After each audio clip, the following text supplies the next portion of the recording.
అందరికీ నమస్కారం. శ్రీనివాస్ చెప్పే కథలకు మీ అందరికీ స్వాగతం. ఇప్పుడు మనం వినబోయే సీరియల్ చదువు 10వ భాగం. రచన కొడవటిగంటి కుటుంబరావు గారు. మురికి గుంటలాగా ఉన్న జీవితం జలియన్ వాలాబాగ్ కాల్పులతోనూ డయ్యర్ పేరుతోనూ ఒక్కసారిగా కదలబారిపోయింది. డయ్యర్ రాక్షసుడు. భారతీయులను కుక్కల కన్నా అన్యాయంగా చూశాడు. యుద్ధం కాగానే బ్రిటిష్ వాళ్ళు ఇస్తామన్న స్వరాజ్యం ఎటువంటిదో వాడు చూశాడు. జలియన్ వాలాబాగ్లో సభ చేసే ప్రజలను పారిపోకుండా చుట్టముట్టి కాల్చడం, మనుషుల్ని పొట్టల మీద దేకించి అవాచ్యాలకు గురి చేయటం వింటూ ఉంటే ప్రతి వాడికి మండిపోయింది. ఎక్కడ జలియన్ వాలాబాగ్, ఎక్కడ పంజాబ్. అక్కడ జరిగిన దురంతాలు దేశాన్నంతటినీ ఎలా కదిలించాయి. కాలమహిమ.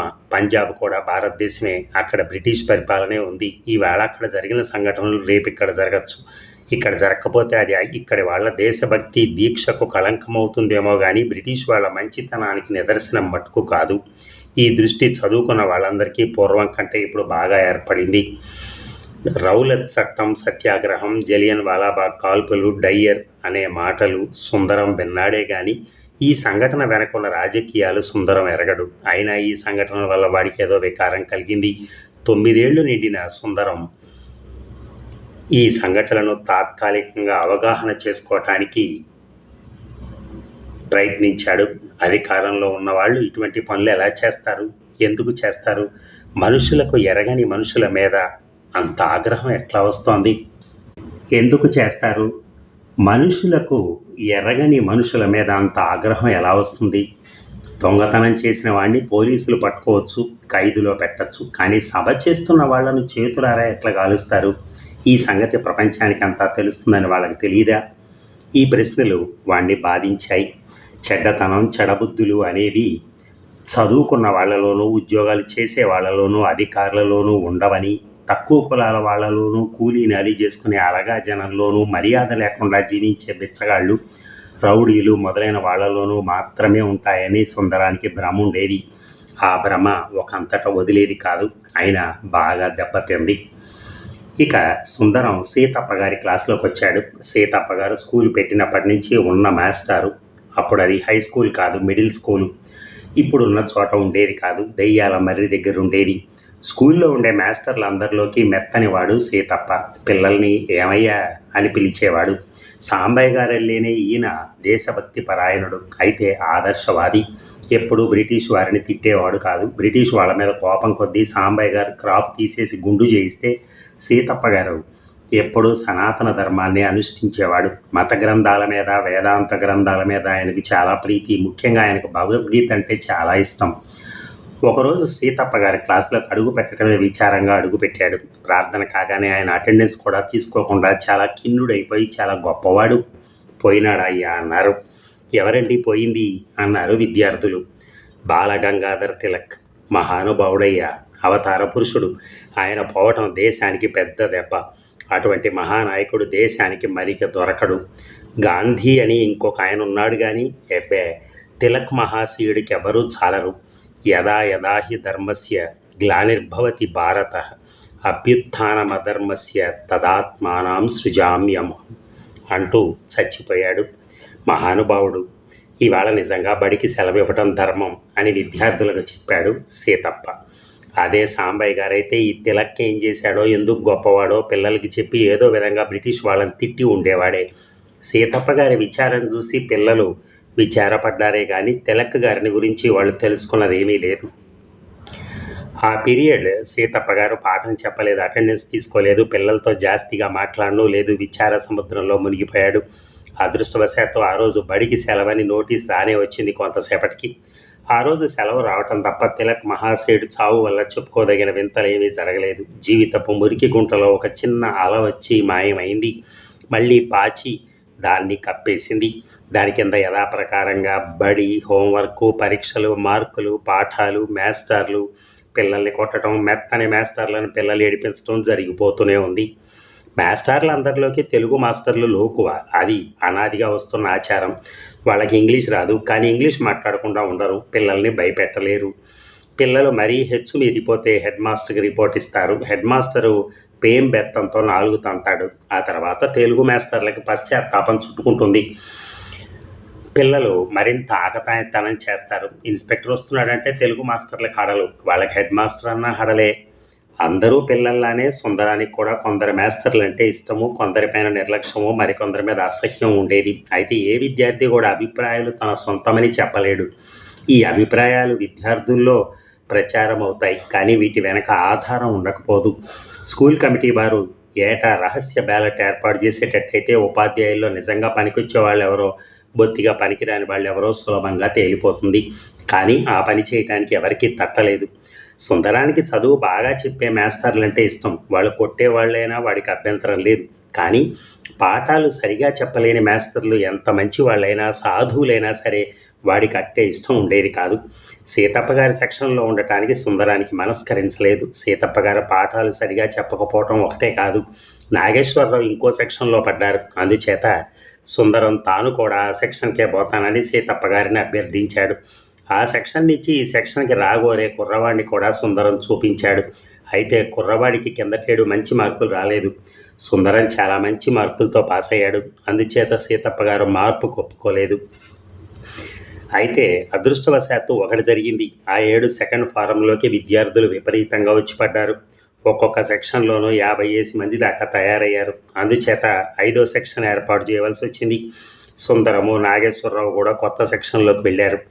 అయినా సుందరం గుండె పిచ్చపిచ్చలాడుతూనే ఉంది. కొత్త మాస్టర్ ఇదివరకల్లా ఫస్ట్ ఫారానికి మాత్రమే చెప్పినవాడు, సెకండ్ ఫారానికి చెప్పగలడా అని ఈ భయం మొదటి రోజునే పోయింది. సీతప్ప గారి కన్నా ఈయన పాఠాలు చాలా బాగా చెప్పేవాడు. ఇక తిలక్ మహాశయుడి చావు గురించి జనం మరిచారో లేదో, గాంధీ ముందుకొచ్చి సహాయ నిరాకరణోద్యమం ప్రారంభించారు. ఎవరి నోట విన్నా గాంధీ పేరే సత్యాగ్రహం అన్నమాట. తిలక్ చావుని గురించి విన్నప్పుడే సుందరం గాంధీ పేరు కూడా విని ఉన్నాడు. గాంధీని గురించి ఇప్పుడు ఇంకా చాలా విషయాలు తెలిసాయి. తిలక్ పోయేటప్పుడు గాంధీ దగ్గరే ఉన్నట్ట. జాతీయోద్యమాన్ని గాంధీకి అప్పగించి తిలక్ ప్రాణం విడిచాట. గాంధీ చెప్పే కొత్త పద్ధతుల్లో ఒకటి స్వదేశీ ఉద్యమంతో విదేశీ వస్తు బహిష్కారం. ఇంగ్లీష్ వాళ్ళ వర్తకంతో ఇండియాను దోస్తున్నారు. ఈ దోపిడీ కోసమే ఇక్కడ పరిపాలనా తతంగం అంతాను. మన దేశంలో వాళ్ళ వస్తువులను ఎవరూ కొనకుండా మానేస్తే వాళ్ళ రోగం కుదిరిపోతుంది. ఏటా ఎన్నో కోట్ల రూపాయల సరుకులు ఇంగ్లాండ్ నుంచి ఇండియాకు దిగుమతి అయ్యి అమ్ముడుపోతున్నాయి. వాటిని కొనటం మానాలి. ముఖ్యంగా విదేశీ వస్త్రాలు బహిష్కరించాలి. అందరూ నూలు వడికి నేయించుకుని ఆ బట్టలే కట్టాలి. అదే కద్దరు, అదే స్వదేశీ దీక్షా వస్త్రం. ఒకనాడు సుందరం, నాగేశ్వరరావు స్కూల్కి వచ్చేసరికి అక్కడ పికెటింగ్ జరుగుతోంది. వందల కొద్ది విద్యార్థులు గేటు బయట నిలబడున్నారు. పికెటర్లు వాళ్ళని లోపలికి పోవద్దని నయాన భయాన నివారిస్తున్నారు. పికెటింగ్ చేసేవాళ్ళు విద్యార్థులు కారు, కానీ చాలా పెద్దవాళ్ళు కూడా కారు. ఒక ఆయన సైడ్ కలవట్టు మీద నుంచొని ఉద్ఘోషిస్తున్నాడు. ఒరే అబ్బాయిలు, మీరెవరూ స్కూల్కి పోనక్కర్లేదు. స్కూళ్ళు మానమని గాంధీ చెప్పాడు. ఆ మాటే నేను మీకు చెప్తున్నాను. ఇదిగో, అభిమానం ఉన్న వాళ్ళెవరూ లోపలికి పోకండి. సిగ్గుమాలిన వాళ్ళు పోతే పోవచ్చు, నేను వద్దాను. మీరెవరూ వెళ్ళకపోతే పాఠాలు జరగవురా పిచ్చి వాళ్ళారా. 2-3 రోజులు ఆగారంటే జాతీయ కళాశాల పెడుతున్నాం, అందులోకి వచ్చి నిజమైన చదువుదురు కానీ. మాస్టర్లు మాత్రం లోపలికి వెళ్ళారు. పిల్లలు దాదాపు ఎవరూ వెళ్ళలేదు. 11 గంటల ప్రాంతాలలో సుందరం నాగేశ్వరరావుతో కలిసి ఇంటికి తిరిగి వెళ్ళిపోయాడు. శ్రీరామ్మూర్తి స్నేహితులంతా చేరారు. వాళ్ళల్లో ఒకడు స్కూల్కి వెళ్ళలే, ఒక్కడు కూడా. వాళ్ళంతా ఉద్రేకంగా మాట్లాడుకునే విషయాలన్నింటినీ సుందరం ఆలకించాడు. ఈ చదువు పద్ధతి ఇంగ్లీష్ వాళ్ళు కావాలని తెచ్చిపెట్టారు. ఇంకో భాష నేర్చుకుంటేనే కానీ ఉద్యోగాలు దొరకని పద్ధతి భూప్రపంచంలో ఎక్కడా లేదు. ఇంగ్లీష్ వాళ్ళు ఇండియాలో తెచ్చిపెట్టారు. ఎందుకు పనికిరాని చదువు ప్రవేశపెట్టారు. 100కి 99 మంది ఏవో వృత్తులు చేసుకునే వాళ్ళైతే దేశంలో వృత్తి విద్యలు లేకుండా చేశారు. చరిత్ర నిండా అబద్ధాలు రాశారు. ఈ చదువు బహిష్కరించాల్సిందే. అలాగే విదేశీ వస్తువులు కూడా బహిష్కరించాలి. అవి లేకుండా మనం గడుపుకోవాలి. మంచో చెడో మన దేశంలో తయారయ్యే కొంటే దేశంలో ఉండే డబ్బు దేశం దాటిపోకుండా ఉంటుంది. ఆ తర్వాత ఇంగ్లీష్ వాళ్ళు మనల్ని దోచుకోలేరు. ఈ విషయాలు సుందరం విన్నాడు, అర్థం చేసుకున్నాడు. ఇవి వాడికి క్రొత్త విషయాలే, అయినా తెలియదగిన విషయాలల్లే కనిపించాయి. స్కూలు ముందు రోజు పికెటింగ్ సాగుతూనే ఉంది. సుందరానికి ఒకటే సందేహం కలిగింది. ఇలా ఎన్ని రోజులు సాగుతుంది? ఎప్పుడో ఒకనాడు పికెటింగ్ మానరా? ఆ తర్వాత మళ్ళీ స్కూలు యథావిధిగా సాగదా అని. అయినా సుందరం పికెటింగ్ జరిపే వాళ్ళ పక్షానే ఉన్నాడు. స్కూలు, హెడ్ మాస్టరు, మాస్టర్లు జాతీయోద్యమానికి శత్రువుల్లా వారికి కనపడ్డారు. పికెటింగ్ లక్ష్య పెట్టకుండా లోపలికెళ్ళి ఖాళీ క్లాసులో కూర్చున్న 50-60 మంది విద్యార్థులు స్వార్థపరుల్లాగాను, పిరికి వెధవల్లాగాను కనిపించారు. మొదటి రోజు కంటే రెండో రోజు తక్కువ మంది విద్యార్థులు క్లాసుకు వెళ్ళారని విని సుందరం సంతోషించాడు. మూడో రోజు 200 మంది దాకా వెళ్ళారని విని ఎందుకో భయపడ్డాడు. ఎవరూ స్కూలుకు వెళ్ళరాదని సుందరం కోరాడే కానీ ఎవరు బడికి పోయినా తాను పోకూడదు అన్న నిర్ణయం సుందరం చేయలేదు. అదీగాక క్లాసులు నడిచి తాను వాటికి హాజరు కాకుండా ఉండటం సుందరానికి ఎంతమాత్రం ఇష్టం లేదు. పికెటింగ్ నిరసించే వాళ్ళు పక్షం కూడా సుందరం విన్నాడు. ఇంట్లో ఆడవాళ్లకు ఆదినారాయణ చిన్న ఉపన్యాసం ఇచ్చాడు. వీళ్ళ మొహం పికెటింగ్ 2 రోజులు పికెటింగ్ చేసి 3వ రోజు మానేస్తారు. స్వరాజ్యం రావడానికి పిల్లల చదువుకుని మానుకోవాలా? అందరూ చదువులు మాని బడుద్దాలు అయితే స్వరాజ్యం వచ్చేసి చదువు రాని వాళ్ళకు ఉద్యోగాలు వస్తాయి కాబోలు. ఏమిటో. ఆదినారాయణ గారు ఈ మాట అన్న మర్నాడే ఊళ్ళో జాతీయ విద్యాలయం మంత్రపూర్వకంగా శంకుస్థాపన జరిగింది. హై స్కూల్లో పనిచేసే ఉపాధ్యాయులు 2 అందులో ప్రవేశించారు కూడా. విద్యాలయం ప్రారంభమైన రోజు ఉదయం సుందరం అక్కడికి వెళ్ళాడు. పెద్ద పందిరి వేశారు, భజంత్రీలు వాయించారు. అనేక వందల మంది అక్కడ చేరారు. వాళ్ళలో చాలా వరకు స్కూలుకు వెళ్ళని విద్యార్థులే. బ్రాహ్మడు మంత్రాలు చదివాడు. బరంపురం వంగపండు రంగు పట్టు బట్టలు కట్టుకుని ఎర్రగా అందంగా ఉండే ఒక ఆయన హడావిడిగా అటు ఇటు పెత్తనం చేశాడు. ఆయన శ్రీ దుగ్గిరాల గోపాలకృష్ణయ్య అని సుందరానికి ఎవరో చెప్పారు. ఆ సాయంకాలం అక్కడే మీటింగ్. ఇసుక వేస్తే రాలకుండా జనం మీటింగ్కి వచ్చారు. కొండా వెంకటప్పయ్య ఇంకా ఎవరెవరో మాట్లాడారు. కానీ ఎవరు మాట్లాడినా దుగ్గిరాల గోపాలకృష్ణయ్య మాట్లాడినట్టు లేదు. ఆయన మాట్లాడుతుంటే వినేవాళ్ళు పరవశమైపోయారు. అయితే ఇంగ్లాండ్ అంటే ఏమిటనుకున్నారు? మన భద్రాస్ రాజధాని అంతా కూడా లేదు. మనం అంతా వెళ్ళి ఉచ్చబోస్తే మునిగిపోతుందన్నమాట. నేను చూసే వచ్చాలే. అంతా పిల్లలంతా గొల్లు నవ్వటం. నిజంగానే దుగ్గిరాల గోపాలకృష్ణ ఇంగ్లాండ్లో చాలా కాలం ఉండి వచ్చారట. అటువంటి వాడే బ్రిటిష్ వాళ్ళ పరిపాలన దగా అని చెప్తున్నాడు. ఇంత గొప్పవాళ్ళు జాతీయోద్యమంలోకి వస్తున్నారంటే ఇంకేం కావాలి? సుందరానికి ఉపన్యాసాలన్నీ అర్థం కాకపోయినా వాటిని ఎంతో భక్తితో విన్నాడు. ఇంత వైభవంగా ప్రారంభమైన ఈ స్కూల్లో చేరకుండా ఇంగ్లీష్ వాళ్లకు ఎదురు తిరగలేని ఆ పాత స్కూల్లో చదవటం ఘోరమైన తప్పు, పిరికితనం. గాంధీకి, దుగ్గిరాల గోపాలకృష్ణయ్యకి, కొండా వెంకటప్పయ్యకి, మిగిలిన వాళ్లకు కూడా ఎంతో అన్యాయం. ఏరా పిఎన్ఆర్, మనం కూడా రేపటి నుంచి జాతీయ విద్యాలయంలో చేరదాం అన్నాడు సుందరం. నాగేశ్వరరావు అట్టే ఉత్సాహం కనపరచలేదు. ఈ కొత్త బడి 4 కాలాల పాటు నడిస్తే అప్పుడు చూడొచ్చులేమ్మన్నాడు రా మా నాన్న అన్నాడు వాడు. అది కూడా బాగానే ఉందనుకున్నాడు సుందరం. ఇక బడి సాగదేమో అనే ఆలోచన వాడికి రానేలేదు. ఒకవేళ ఈ బడి ఎలాగూ సాగుతుంది, అటువంటప్పుడు ఎప్పుడు చేరితేనే ఈ విధంగా వాడు తన అంతరాత్మను సమాధానపరుచుకున్నాడు. కానీ నాగేశ్వరరావు అన్న శ్రీరామ్మూర్తి మాత్రం తండ్రి సలహా వినిపించుకోకుండా బడి మానేశాడు. లేకపోతే అతను ఆ 7 స్కూలు ఫైనల్ పాస్ అయి ఉండవలసింది.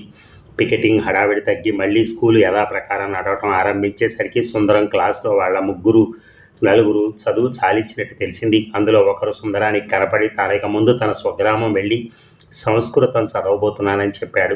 వాడికి బోలెడంత ఆస్తుంది. చదువుకున్నవాడు ఉద్యోగం చేయడు. రోజులు గడుస్తున్నాయి. దాదాపు రోజు ఊళ్ళో దుగ్గిరాల గోపాలకృష్ణయ్య ఉపన్యాసాలు ఇస్తూనే ఉన్నారు. సుందరం వాటి కోసం పోతూనే ఉన్నాడు. ఏవో సరదా కబుర్లు చెప్తాడు గోపాలకృష్ణయ్య. అబ్బాయిలు, శ్రీకృష్ణ పరమాత్మ అర్జునుడికి భగవద్గీత చెప్పినట్టుగా నేను చెప్తాను, కానీ ఇప్పుడు టైం లేదు. అంచేత నేను మీకు చెప్పేదల్లా ఏమిటంటే, ఇది పాత ఉద్యమాలల్లే ఆగేది కాదు. ఈసారి స్వరాజ్యం తెచ్చామన్నమాటే. మీరు ఈ దేశద్రోహకరమైన చదువు మానేసి నిజమైన జాతీయ విద్య నేర్చుకోండి.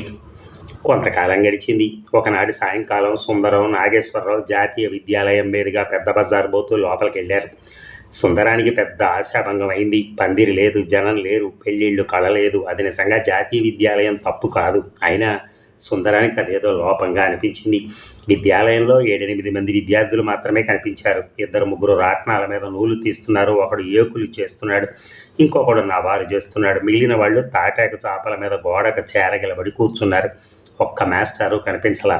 హై స్కూల్ నుంచి వచ్చి చేరిన 2 మాస్టర్లలోనూ ఒక ఆయన మాత్రమే ఇంకా పనిచేస్తున్నాడని, రెండో ఆయన పైనుంచి వచ్చిన మరి 2 మాస్టర్లు సరిగా రావటం లేదని, జాతీయ విద్యాలయానికి డబ్బు లేదని తెలిసింది. ఇక శేషగిరి మామయ్య వచ్చాడు. ఆయన వేషం అంతా మారిపోయింది. మామూలుగా ఉండే ఉద్యోగ అవతారమే లేదు. ముతక ఖద్దర బట్టలు వేసుకున్నాడు. ఉద్యోగం మానేశానమ్మా అన్నాడు శేషగిరి సీతమ్మగారితో. అయ్యో అదేమిట్రా అందావిడ. ఎవరు చేస్తారు బాడకో పని, దేశం కన్నానా? అందుట్లోనూ గవర్నమెంట్ ఉద్యోగం అందరూ చేయటంలా, కాకపోయినా స్వరాజ్యం అయిపోయిందటగా అంది సీతమ్మ గారు. శేషగిరి పెద్దగా నవ్వి, స్వరాజ్యం అయిపోవటం ఏమిటి, అదొచ్చేదాకా ఈ కొరువి చల్లారుతుందా? రావణాసురుడి కాష్టం కాదు, అదేమో నిమిషాల మీద వచ్చేదనుకున్న వాళ్ళు జావగారిపోయారు. కానీ ఈ ఉద్యమం అయిపోవటం అంటూ ఉండదు. ఇక ముందు దేశాన్ని ఎలా నడిపిస్తాడో ఆ మహాత్ముడి మీద ఆధారపడి ఉంది. మనం ఆయన చెప్పినట్టు చేయవలసిందే అన్నాడు. ఏముంది చేయటానికి, ఏం లేకే ఇంటింటా రాట్నం తిరగాలి, ఊరూరా జాతీయ విద్యాలయం నడవాలి, అస్పృశ్యత పోవాలి, జనమంతా ఏకం కావాలి, 40 కోట్ల గొంతులు వందే మాతరం మందే రాజ్యం అని అరిస్తే స్వరాజ్యం వస్తుందా? దాన్ని తలలో జేజి కూడా వస్తుందా? అన్నాడు శేషగిరి. ఆ తర్వాత తాను వచ్చిన పని కూడా చెప్పాడు. ఇంకో వారం రోజుల్లో తాను మరికొందరు చేరి జాతీయ విద్యాలయం నెలకొల్పుతున్నారు వాళ్ళ ఊళ్ళో. దానికి సీతమ్మ గారు పిల్లలు రావాలి. సీతమ్మ గారు ముక్కు మీద ఏలేసుకుంది. తన అన్న తన జీవితంలో ఎంత పెద్ద మార్పు తెచ్చిపెట్టుకుంటున్నాడో ఆవిడ కొంచెం కొంచెంగా అర్థం కాసాగింది. ఈ పరిణామం ఎక్కడికి దారి తీసేది ఆమె ఊహించుకోలేకపోయింది. శేషగిరి ఇల్లు దర్జాగా ఉద్యోగస్తుడు ఇళ్ళల్లే ఉండేది. ఆ కళ ఇక ముందుంటుందా? ఎలా ఉంటుంది? ఎవరో చెప్పించినట్టుగా ఆయన ఎందుకీ పనులు చేస్తున్నాడు? డిసెంబర్ సెలవులు గనక సుందరం చదువు చెడుతుందన్న భయం లేదు. సీతమ్మ గారు, సుందరం, వాడి చెల్లెలు జానకి కలిసి శేషగిరి వెంట వెళ్ళారు. సీతమ్మ పుట్టింటి వారి గ్రామం చాలా చిన్నది. అంతా చేరి 200 గడప. పెద్ద కాలువ కిందనే ఉంది కనుక ఊరు చుట్టూ సుక్షేత్రమైన మాగాణి భూములు. ఊరికి 4 మిద్దెలు ఉన్నాయి. మిగిలిన వాటిలో సగం పెంకిటిళ్ళు, సగం పూరిళ్ళు. ఊరికి తగ్గట్టుగా పశు సంపద కూడా ఉంది. సుభిక్షమైన గ్రామాల్లో ఇదొకటి అయినప్పటికీ ఈ ఊరికి ఇంతవరకు ఒక ఆసుపత్రి కానీ, బడి కానీ, లైబ్రరీ కానీ లేదు. ఇటీవలనే ఊరికి దినపత్రిక రావటం, నలుగురు చేరి పత్రికా పఠనం చేయటం ప్రారంభమైంది.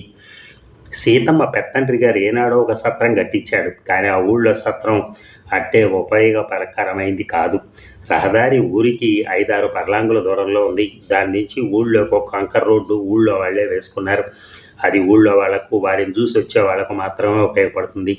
అందువల్ల సత్రానికి తాకిడేవీ లేదు. ఎప్పుడన్నా పెళ్లి విడిదిగా ఉపయోగపడటం తప్పిస్తే. ఊరి మధ్య చెరువు గట్టునున్న ఈ సత్రంలో శేషగిరి, ఊళ్ళో గల ఇతర విద్యావంతులు, ధనవంతులైన ఆసాములు చేరి ఒక లైబ్రరీ, జాతీయ విద్యాలయం పెట్టాలని నిర్ణయించారు. ప్రేరేపణ శేషగిరిదే. దీనికి ఊళ్ళో ఉన్న భజనల మందిరం వాళ్ళు అభ్యంతరం చెప్పారు.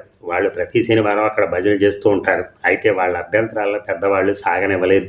భజన మీద పెద్దవాళ్ళకి విశ్వాసం పోయింది.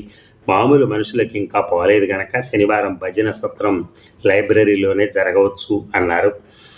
ఇక శేషగిరికి ఇప్పుడు ఊళ్ళో మిద్దె తప్ప చెప్పుకునే సంపద అట్టే లేకపోయినప్పటికీ 3 తరాలుగా వస్తున్న పెద్దరికానికి మాత్రం లోపం లేదు. అది వరకల్లా ఆయన ఎక్కడెక్కడో ఉద్యోగం చేసుకుంటూ ఉంటే పరాయవాణిగా భావించిన గ్రామస్తులు తిరిగి ఆయన గ్రామంలో కాపురం పెట్టగానే ఆప్తుండిగా స్వీకరించారు. శేషగిరి తమ గ్రామాన్ని ఎంతో పైకి తీసుకురానున్నాడని కూడా వాళ్ళు అర్థం చేసుకున్నారు. శేషగిరికి తోడుగా వకీలు సీతారామయ్య కూడా ఉన్నాడు. జాతీయ విద్యా స్థాపనకు, లైబ్రరీకి ఆయన కూడా 500 ఇచ్చాడు. సీతారామయ్య ఈ గ్రామం వాడే, కానీ ఆయన బస్తీలో ప్లేడర్ వృత్తిలో పాతుకుపోయాడు. శేషగిరితో కలిసి ఈ పని చేస్తున్న మిగిలిన 4-5 గ్రామంలోని మోతుబర్లు. వాళ్ళు విద్యావంతులు కారు. శేషగిరి చెప్పిన మాట శిరస వహించేవారే. అంచేత ఈ ఉద్యమంలో శేషగిరి గ్రామానికి ఏకైక నాయకుడయ్యాడు. ఇక సుందరం ఈ గ్రామానికి వెనక ఒకసారే వచ్చాడు. అది కూడా చాలా చిన్నతనంలో. అయినా ఊరు కళ్ళకు కట్టినట్టే ఉంది. దీనికి కారణం ఇన్ని ఏళ్లలోనూ గ్రామంలో ఆవగింజంతైనా మార్పు లేకపోవటం. శేషగిరి భార్య కామేశ్వరి జానకిని చూసి ముందు గుర్తుపట్టలేదు. తర్వాత ఆశ్చర్యపోయి, ఓసి ఎంత పెద్దదానివయ్యావే అంది. సుందరం కృష్ణవేణిని గుర్తించలేదు. తల్లి జ్ఞాపకం చేసిన తర్వాత దాన్ని పలకరించడానికి కాసేపు బిడియపడ్డాడు. ఏరా నీ పెళ్ళాన్ని చూసుకున్నావా అంది కామేశ్వరత్తయ్య. ఛ అన్నాడు సుందరం. ఆ సమయంలో వాడికో మాట జ్ఞాపకం వచ్చింది. తన క్లాసులో తన ఈడు వాడే 12వ ఏడు జరుగుతున్నవాడు ఒకడున్నాడు. వాడికి ఇప్పుడే పెళ్ళై ఏడాదైంది. పెళ్ళానికి 9వ ఏడు. వాడిని చూస్తే సుందరానికి ఏమిటో దిగులుగా ఉండేది. నరుసు మాత్రం 10 నిమిషాల సేపు బెట్టుగా ఉండి చివరికి తనంతట తానే జానకితో స్నేహం చేసుకుని దాన్ని అవతల ఇంట్లోకి తీసుకుపోయి తనకు రాట్నం మీద నూలు వడకడం ఎంత చేతవునో చూపించసాగాడు. జానకి కెవ్వున ఏడ్చేదాకా ఈ సంగతి ఎవరో గమనించలా. తిరిగే కదురు మొన మీద జానకి వేలు పెట్టింది. జానకి ఏడుస్తుంటే నరుసు బిక్కమొహం వేశాడు. పిల్లలిద్దరి చదువు మానిపించారు కదా అంది కామేశ్వరి. నరుసు ఇంకా 2 ఏళ్ల కల్లా స్కూల్ ఫైనల్ పాస్ కావాల్సిన వాడు ఇదేమిటండి అంటే స్వరాజ్యం వచ్చేదాకా ఈ చదువు ఎందుకే అంటారు. ఆడపిల్ల చదివేది ఏమిటి, ఈ స్వరాజ్యం వచ్చేది ఎప్పుడో, వాడు కొత్త చదువు నేర్చుకునేది ఎప్పుడో. ప్రస్తుతం ఈ గంటలు మొయ్యలేక చస్తున్నాం నేను పిల్లలు. ఈ పెట్టే బళ్ళో వాడికి చదువు ఉండదా అంది సీతమ్మ గారు. నయ్యం ఇప్పుడు 3 క్లాసులు పెడుతున్నారు, మాస్టర్లు కావద్దా? అదీగాక ఈ కొత్త చదువు పెద్ద క్లాసుల దాకా రావద్దా? ఈ స్వరాజ్యం బళ్ళలో చెప్పే బదులు వేరుగా మరి చదువు. సీతమ్మ గారికి స్వరాజ్యం చదువు అంతు చిక్కలేదు. నిజానికి ఆవిడకి హై స్కూల్ చదువు గురించి కూడా తెలియదు. కానీ దాని గురించి తెలియకుండానే దాని యందు ఆవిడకి విశ్వాసం ఉంది. ఆ చదువు చదివి తన కొడుకు పరీక్షకు పాస్ అయినట్టు, డిగ్రీలు పొందినట్టు, చదువుకున్నవాడుగా అందరి చేత గుర్తింపబడ్డట్టు, పెద్ద ఉద్యోగాలు సంపాదించినట్టు సీతమ్మ గారు ఊహించుకోగలిగింది. కానీ ఈ స్వరాజ్యం చదువు మాట, దాని గురించి శేషగిరి చాలా చెప్పాడు. ఇప్పుడు మన పిల్లలు చదువుకునే చదువు ఎందుకైనా పనికొస్తుందా? వీళ్ళకి తెలుగు రాదు, తెలుగు పుస్తకాలు చదవరు, తెలుగులో గొప్ప కవులు ఎవరో ఏం చేశారో ఎరగరు. 15 ఏళ్ళు చచ్చేట్టు ఇంగ్లీష్ భాష, ఇంగ్లీష్ పుస్తకాలు, ఇంగ్లీష్ కవిత్వం చదువుతారు. చదివి ఏమన్నా చేయటానికి ఉందా? ఒక వృత్తి విద్య ఉందా? ఏమీ లేదు. ట్రైనింగ్ అయితే కానీ మాస్టరీ రాదు. లా చదివితే కానీ ప్లేడరీ లేదు. ఇంజనీరింగు, వైద్యము వేరే చదవాల్సిందే కదా. 100కి 1 కూడా ఉద్యోగాలు చేయడు. చాలామంది వృత్తులు చేసుకుంటారు. వ్యవసాయం, వడ్రంగం, కొండలు, కోజాలు చేయటం, నేయటం, నగలు చేయటం మొదలైనవి నేర్పేటందుకు ఎక్కడన్నా ఒక్క బడుందా? లేదు. ఈ బళ్ళోలో ఎవరికి పనికిరాని చదువు నేర్పుతారు కనుకే మన దేశంలో చదువు ఎంత తక్కువ. మన జాతిని నిర్జీవం చేసి ఎందుకు కాకుండా చేయటానికి ఇంగ్లీష్ వారి చదువు ప్రవేశపెట్టారు. పైపెచ్చు దేశ చరిత్ర అని పేరు పెట్టి అబద్ధాలు రాశారు. బ్రిటిష్ వాళ్ళని ఎదిరించే మన రాజులందరినీ ఒట్టి దుర్మార్గులుగాను, బ్రిటిష్ వారికి సాయపడ్డ అదములందరినీ చాలా గొప్పవాళ్ళుగాను చరిత్రలో రాశారు. మన కర్మగాలితే మన దేశభక్తి చూపించాలి అంటే దేశద్రోహులందరినీ ఆరాధించాల్సిన గతి పట్టింది ఈ పాపిష్టి చదువు వల్ల. తన ఈ ఉపన్యాసాన్ని ఆడవాళ్ళు, పిల్లలు ఎంతవరకు అర్థం చేసుకున్నారో శేషగిరికి తెలియదు. కానీ ఆయన మాత్రం ఇప్పటి నుంచే ఉపన్యాసానికి తయారు తింటున్నాడు. మరి ఈ భాగం ముగిద్దాం, మళ్ళీ రేపు కలుద్దాం. Thank you.